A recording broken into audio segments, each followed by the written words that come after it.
किसी गांव में एक लड़का रहता था और एक दिन वह अपने गलत गंदे दोस्तों के चक्कर में फंस जाता है और गलत आदतों का शिकार हो जाता है।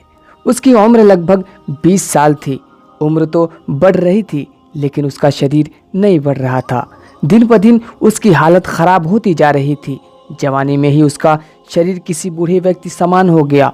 उसके घर वाले उसके यह हाल देखकर और उसके भविष्य के बारे में सोच कर बहुत चिंतित रहते थे।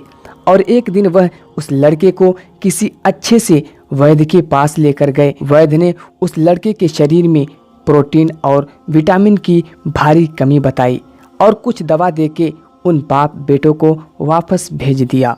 प्रोटीन और विटामिन लेने के बाद भी उसकी हालत में कोई सुधार न हुआ और धीरे धीरे यह बात पूरे गांव में फैल गई। तभी गांव के किसी बुजुर्ग ने उस लड़के का हाल देखा और लड़के से काफी देर तक बातचीत भी की। बातचीत करने के बाद बुजुर्ग ने लड़के के पिता को अकेले में ले जाकर समझाया और कहा कि तुम्हारे बेटे को ब्रह्मचर्य नष्ट करने की लत लग चुकी है और यह लत दुनिया की सबसे खतरनाक लत है। अगर समय रहते इस लत से छुटकारा नहीं दिलाया गया तो तुम अपने बेटे को खो दोगे।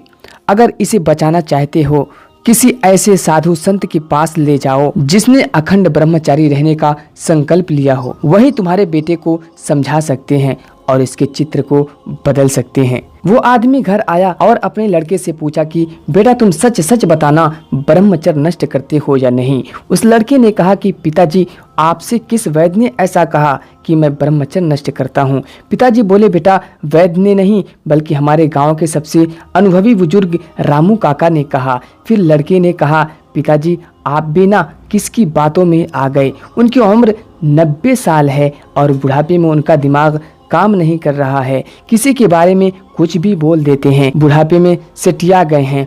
आप उनकी बातों पर विश्वास ना करें, ऐसा कुछ नहीं है। और इतना कहकर वो वहां से अपने कमरे में चला गया। लेकिन पिताजी को उसकी बातों पे विश्वास नहीं हो रहा था क्योंकि उसका शरीर ब्रह्मचर्य नष्ट करने की गवाही दे रहा था। पिताजी ने फिर बेटे के रूम की तलाशी ली। रूम में जाते ही एक अजीब सी गंध आ रही थी और कुछ ऐसी अश्लील चीजें मिली जिसे देखने के बाद पिताजी के होश उड़ गए। पिताजी ने कहा बेटा ये सब चीजें किस लिए? तुम्हारी तो अभी शादी भी नहीं हुई, फिर ये इतनी सारी अश्लील चीजें किस लिए? पिताजी का गुस्सा बढ़ता जा रहा था। बेटे ने कहा ये सारी चीजें मेरी नहीं मेरे दोस्त की हैं। पिताजी चिल्लाकर बोले तो ये सारी अश्लील चीजें तुमने अपने दोस्त से क्यों की? बेटा पिताजी का सवाल का उचित जवाब ना दे सका लेकिन फिर भी पिता ने बेटे पर हाथ ना उठाया और प्यार से समझाने की कोशिश की और कहा कि देखो बेटा मैं जन्म की संगी हूँ, कर्म का नहीं। तुम जैसा कर्म करोगे वैसा ही तुम्हारा भविष्य बनेगा।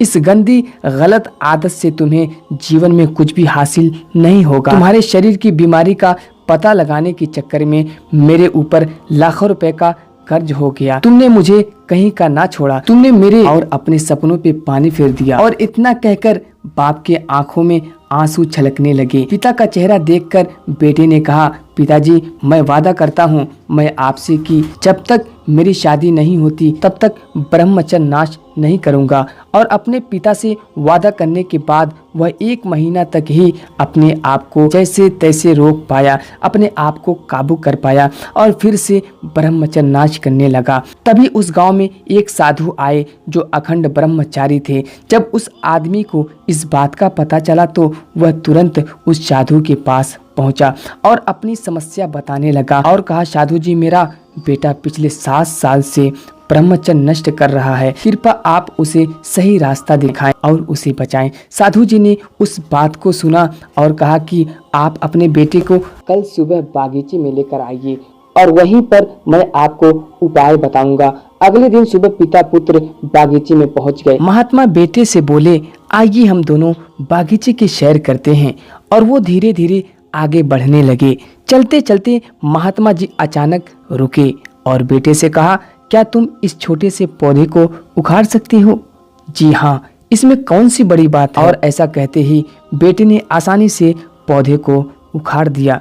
फिर भी आगे बढ़ गए और थोड़ी देर बाद महात्मा जी ने थोड़े बड़े पौधे की तरफ इशारा करते हुए कहा कि क्या तुम इस पौधे को भी उखाड़ सकते हो? बेटे को तो मानो इन सब में कितना मजा आ रहा हो और तुरंत पौधे उखाड़ने लग गया। और इस बार उसे थोड़ी मेहनत लगी, पर काफी समय के बाद उसने इसे भी उखाड़ दिया। वे फिर आगे बढ़ गए और कुछ देर बाद फिर दोबारा महात्मा जी एक गुड़हल की पेड़ की तरफ इशारा करते हुए कहा, क्या तुम इसे भी उखाड़ सकते हो? बेटे ने पेड़ का तना पकड़ा और उसे जोर जोर से खींचने लगा, पर पेड़ तो हिलने का नाम ही नहीं ले रहा था। बहुत प्रयास करने के बाद भी पेड़ टस से मस नहीं हुआ।